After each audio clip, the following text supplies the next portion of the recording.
out of it. You cannot declare any dividend out of that profit. Why? Because it is a capital receipt and it's a capital interest. It's a capital profit. You got it? But at the same time, by the routine, daily sales has increased and by that you have earned an enormous amount of profit. That particular profit can be utilized for the payment of dividend.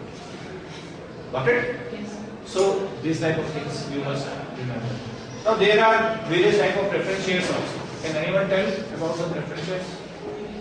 If there is someone in the class who can tell me about all the 8 different shares, I will give him or her a chocolate.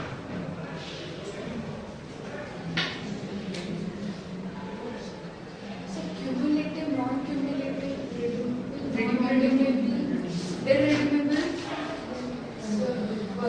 convertible, participating preference shares, non-participating preference shares, the one who has voting rights as well, then convertible, non-convertible.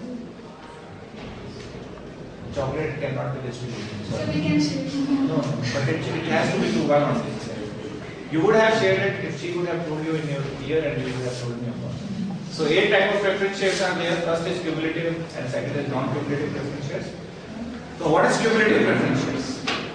Cumulative preference shares are those preference shares in which the profits get accumulated. Means the dividends get accumulated. If in 1 year you are not able to pay the dividends or dividends once is not been declared on the preference shares, that particular dividend gets accumulated. In the next year, whenever you are declaring dividend, first you have to pay the previous dividend and then means the dividend will be paid along with the accumulated funds.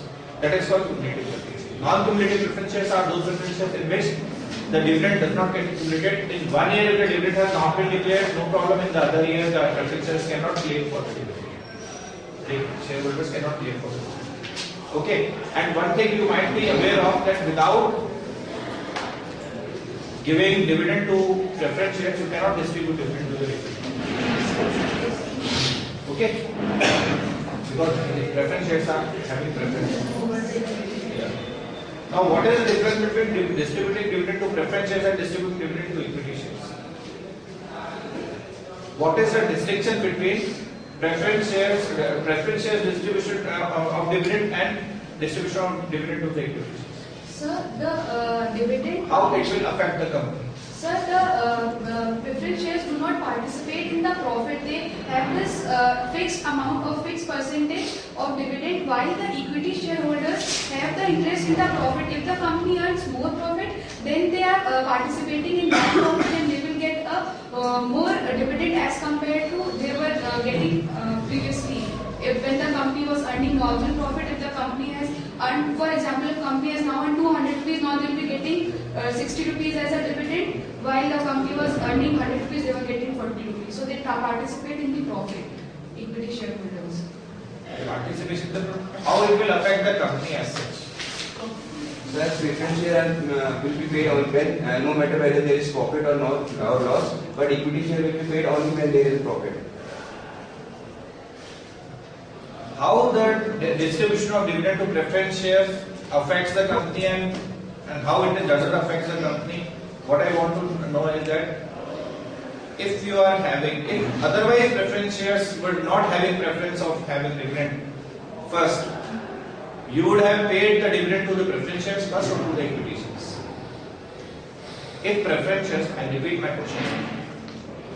Consider as if preference shares are not having any preference of dividends. To whom you would have given the dividend first? To equity shares or to preference shares? Anyone else?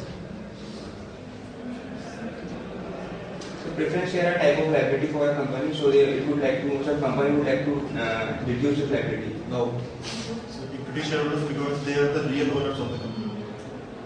So how it will affect? They are real owners of the company. If you would have paid dividend to them, so what is the effect? Wealth maximization.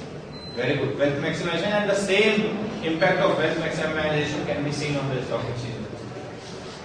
Okay, the price or the wealth of these shareholders. May you not get them, give them back. No, distribution of dividend is another dividend decision. But to whom you will prefer? To equity shares you will prefer. Why? Because of the wealth maximization. We want to maximize the wealth of the owners of the company.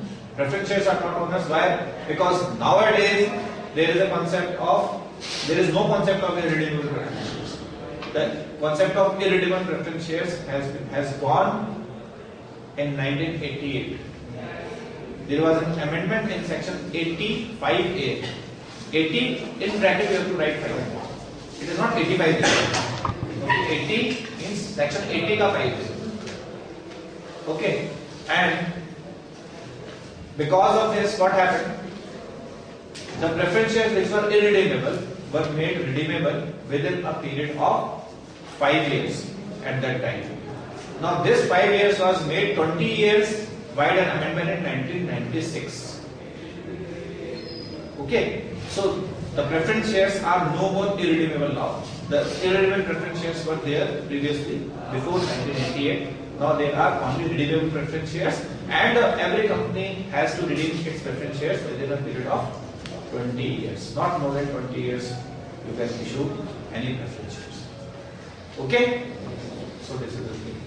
Other is participating and non-participating preference shares. Participating preference shares are those preference shares who participate even after the dividend have been distributed to them and to the equity holders. If anything remains, they participate in that. Okay, and also they are having some voting rights. Secondly, non-participating preference shares do not have any of such right. Okay, which these participating preference shares are. Got it? Participating preference shares are those preference shares who are having certain voting rights also. Being preference shares, they vote in certain aspects of where the equity holders also are having some voting rights. Secondly, they participate in the profits remaining after paying dividend to them and equity shares, and still some profits are there, they can participate in that. So they do not participate in the loss. No. Even equity shares don't participate in loss. How loss occurs in a firm? When the firm is wound up, at that time if you are selling off all the things, definitely there will be a loss, and both the preference shares and equity shares, because they are shareholders, they have to be. And even at the time of winding up, if something is there which is to be bought by the debenture holders also, they will be. Nothing can happen at that time. Because at this type of losses occur only when there is a winding up. So before that, the losses of a company cannot be transferred to any of the party. Okay, it accumulates, it gets accumulated till the company is alive. Now what actually happens? If the company is not able to pay its debts because of the losses and crisis, definitely the creditors will go for winding up of the company.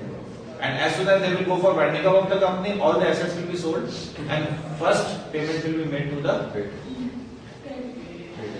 the debenture holders of the creditors of the outsiders of the company. So they are the most secure ones. And then afterwards to the preference shares, and whatever is remaining then comes to the equity share. So even if the funds gets exhausted while paying to the debenture holders only, whatsoever is remaining will be distributed. For sure will be given first to the preference shares, and then if I don't know that anything remaining will be there, because even it will not be able to exhaust the preference shares. Okay, so such type of losses we cannot talk of when the company is a going concern and it's continuing its business. Though losses may be there, that can be accumulated, that can be transferred further in the next year in a hope of getting it right off by the profits in the companies. Got it? So this is the thing. I think this is clear to everyone. Last is on convertible and non-convertible. Convertible preference shares are those preference shares which get converted into equity shares at the time of their maturity. So the company need not pay any cash to the debenture holders. Instead of that, it issues the equity shares to them. Got it? And non-convertible preference shares, they have to be redeemed in cash only. They cannot be converted into equity shares. And these all terms and conditions are fixed at the time of issue of the shares. Even the redemption of preference shares can be done at premium or at par. Redemption can never be at discount. Okay? Redemption is at premium or par. The redemption at premium means if Rupees 100 is the worth of the share which you have purchased. At the time of redemption, you may get, for example, suppose if 5% is the redemption premium, you will get 105 at the time of redemption. Okay.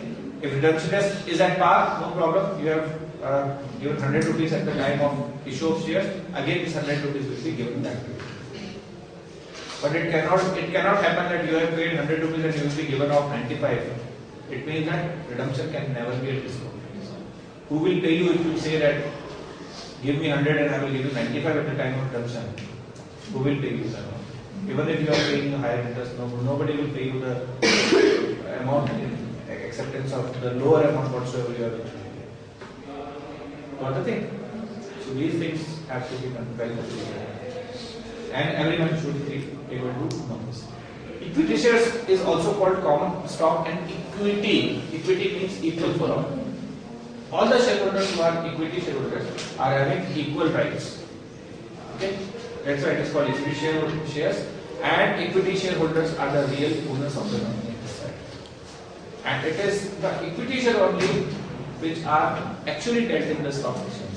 Though the preference shares can also be listed, but the dealing is not there. Why? Because the rate of dividend is constant, the returns they are getting is constant whatsoever. Even if the company is earning very high, the returns given to the preference shares will be constant, and that's why there is negligible fluctuation seen in the stock exchange on the price of the preference shares. Means these are the secured investment shares. Okay, but with constant return. While in equity shares, the expectation of the shareholders are high, that they want to earn not only the profits of the company but also from the fluctuation in the share prices. Okay. Anyway, every type of fund whatsoever is the source of capital is associated with the cost of capital. Every type of fund is associated with certain cost with it. For example, if you are having preference shares, then what will be there? You have to pay some preference dividend on it. If you are having debentures as your sources of fund, you have to pay interest on it. Similarly, if you are having equity shares with you, still you have to pay something to the equity shareholders. Why? Because though equity shares are the real owners of the company, but the company's entirety is distinct from the equity shareholders. For example, if there are 5 shareholders forming a company, after formation of the company, there will be 6 persons. 1 artificial and 5 natural. 5 are the shareholders and 6 will be the company which has been formed by association of this. So the company will be having a distinct entity from the shareholders who are aware of this. Yeah, separate entity. So, have you seen Mangal Pandey? What is a company? You tell me first. Huh? What?